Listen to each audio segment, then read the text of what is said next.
Now, I do want to talk about LSU football here. I want to talk about the most important questions that are facing this LSU football team. And Musa, Danny, if y'all want to jump in at any time, if you have any takes, agree or disagree, feel free. When I look at this LSU team, I think it's a team that obviously has a ton of potential, right? I mean, you saw that at the end of last season when you look at the young talent, how it started to rise to the top.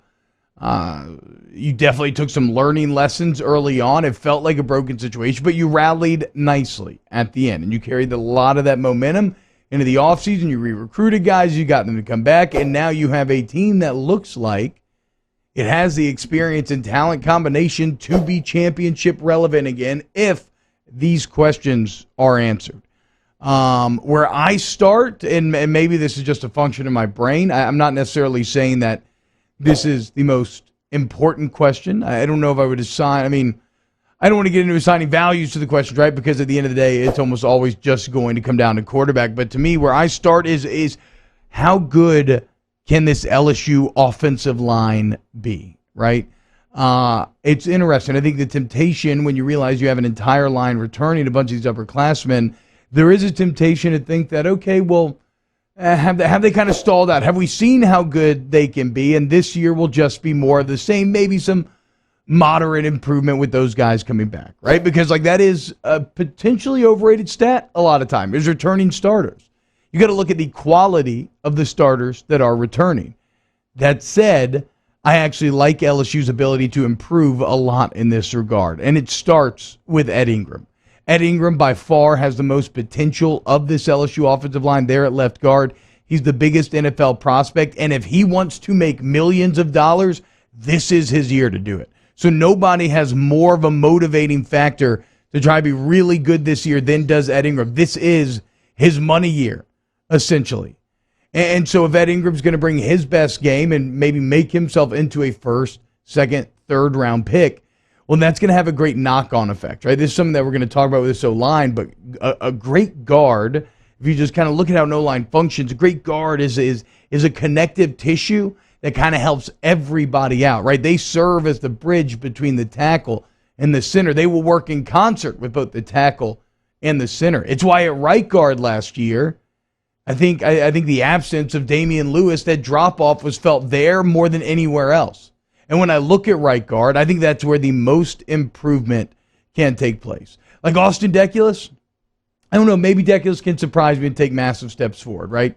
He's certainly going to be as comfortable as any starter's ever been, given that this will be his 5th year starting college football. So like Deculus, he feels like a known commodity. But again, one thing that could help that tackle, even outside of himself, would be better right guard play. We just mentioned it, right? The connective tissue of that position. Like Ed Ingram getting really good at left guard will help Dare Rosenthal improve even more. And that's exciting because Dare Rosenthal is a tackle that's already taken pretty big steps over the last couple of years. Well, one of the reasons why I think Deculus didn't look as good last year as he did 2 years ago, and then obviously there's all stuff like the quarterback effect, right? When you have Joe Burrow back there getting rid of the ball, that helps everybody look better. But it's also the drop-off from Damian Lewis to then Chasen Hines and Cam Wire. That right guard position was never really a position that they got fully satisfied on. So it just never reached its full potential, I guess you could say. And so when I look at the biggest area of improvement on that offensive line, like Deculus and Shanahan feel like pretty much known commodities. Ingram, I think, will be very good. I think Rosenthal will end up being very good. But the biggest area of improvement is that right guard spot. And I don't know if it's Chasen Hines. Maybe it is. I don't know if it's Cam Wire. I think I kind of liked his fundamental play a little bit better than Chasen Hines last year, even if his ceiling wasn't as high. But like if you're one of these young cats, if you're Anthony Bradford, if you're Cardell Thomas, anybody who's desperately trying to get playing time but now going to struggle because everybody's returning, at right guard, there is playing time to be had. And if you can succeed, you're going to help out Shanahan, you're going to help out Deculus, and the knock-on effect on this entire offensive line, I don't think you're going to be Joe Moore level again, but you could be vastly improved over last year. So especially when you're working in a new quarterback, I think that offensive line, just look at the Kansas City Chiefs, right? I thought that Pat Mahomes was immortal. I thought he could overcome anything. He could not overcome a bad offensive line on Super Bowl Sunday. And then, so who will win the quarterback job? I think that's also a great place to start. The only reason why I don't belabor this point too much is that because of the talent in the room, we feel like whoever does emerge, you're going to be just fine. That said, I think it's probably Miles Brennan, and I think Miles Brennan has the chance to be really, really good this year. I don't know if we fully appreciated what you saw those first couple of games last year, especially with what you went on to see because how bad the defense was. Also, that Missouri game where he tore an ab in the first quarter, he ended up playing pretty damn well that entire game. Like, I think with another year of experience, if he can stay healthy, I think Miles has a chance to really assert himself at the top of the SEC as far as quarterbacks are concerned. But even more so than quarterback, I'm interested to see what happens at this running back position, right? I mean, look at the Super Bowl. Darrell Williams, Clyde Edwards-Helaire, Leonard Fournette. You just look around the NFL over the last few years. I mean, Spencer Ware's been in that number. Ridley from years ago. Michael Ford spent time in the league. Kenny Hilliard, Alfred Blue. Like, LSU has a long and storied lineage of putting out NFL running backs. And yet on this team, who felt like the guy last year? You know you have a ton of talent there, right? Getting John Emery and Tyron Davis-Price was a huge deal a few years ago, but both of those guys have yet to find that consistency. So I know wide receiver is going to be great. I think quarterback will be great no matter who wins that job. I'm not sure about that running back room. You're bringing in Martin Goodwin from Alabama. You're bringing in Corey Kiner, Mr. Football from the state of Ohio. So you're going to add even more talent in that room, but somebody is going to have to step up. And I don't know exactly how this rotation is going to work, but I just want to see somebody consistently be that back where if it's third down, you know who you want in the field. You know who gives you the best chance to succeed. I don't know if they ever found that last year. And that's not saying they don't want a rotation. I think a running back rotation keeps everybody fresh. It helps everybody out. But you still want that one guy that when you have to have it, you have him in. And that was just multiple guys at multiple different times last year. So offensively, I think those are probably my biggest questions, the biggest things that I think could hold LSU back and propel them going forward. When you look on the defensive side of the ball, I think my vision immediately narrows to an individual name, and it's going to start with Eli Ricks. Will Eli Ricks stay in Baton Rouge? We'll talk to Coach Stingley about that this morning if he's heard anything else. I think Devontae Jones will help immensely in this regard. One thing we're going to pick Stingley's brain on is how the new D coordinator has been settling in with the old faces. And on the Colada show yesterday, I think he actually told the show that, look, Durante Jones called Derek Jr., which Aranda never did, which obviously Bo Pelini never did. So if there is some sort of frustration out of the Ricks camp or something in Baton Rouge, rumors are swirling. I don't know what's true or what's not. A coach that is that forward-thinking with their player relationships, I think that would be a good omen or a great factor in terms of getting him to stay. If he does stay, I think LSU lays claim to the best corner combination in the entire country. And that's under a guy who now specializes in coaching the secondary. And that's not to take away from Coach Raymond. Coach Raymond is a technique expert. And he has to coach the scheme as it is given to him, right? Obviously, last year's scheme was broken to its core. So now you have a guy in Coach Raymond with the scheme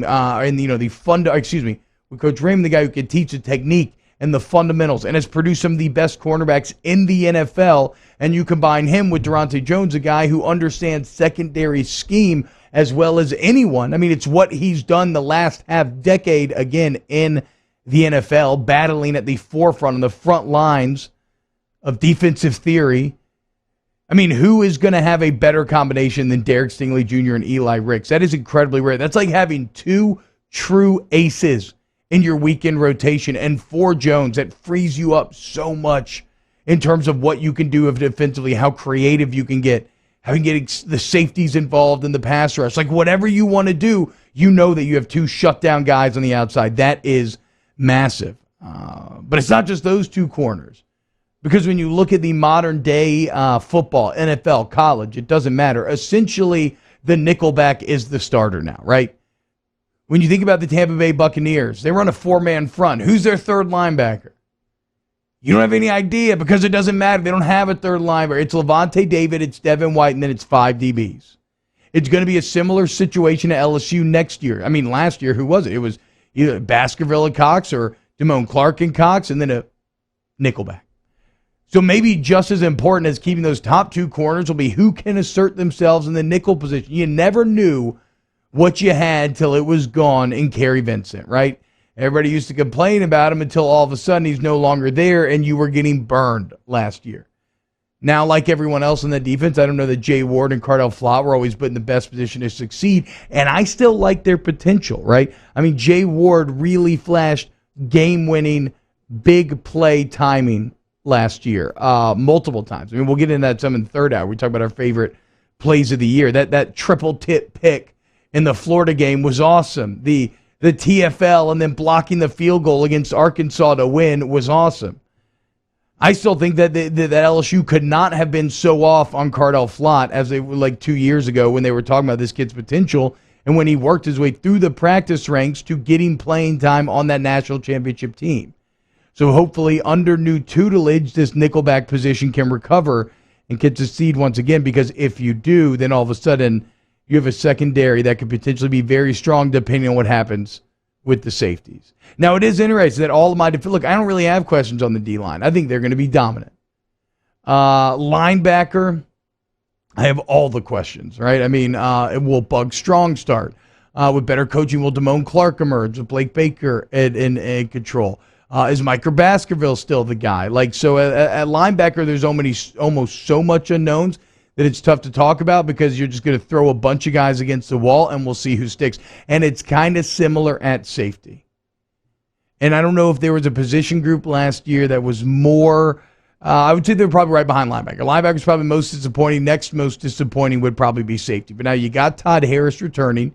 You obviously brought in Sage Ryan and Davis, two huge, big-time recruits to help in that regard. So if nothing else, you think you have the talent in that room. And again, look, we're going to put all of our theories to the test, right? I'm playing a lot of the blame Pelini, blame the scheme game from last year. We're going to see if I'm off base or not, because I do think they have the talent to be dominant once again. And we're going to, and if they're not, and I'm sitting here singing the praise of the coaches and thinking how they're well positioned to put them up for success. If they don't have that success, well, then at a certain point we are going to have to look at the players. So offensively, I'm looking at the O-line.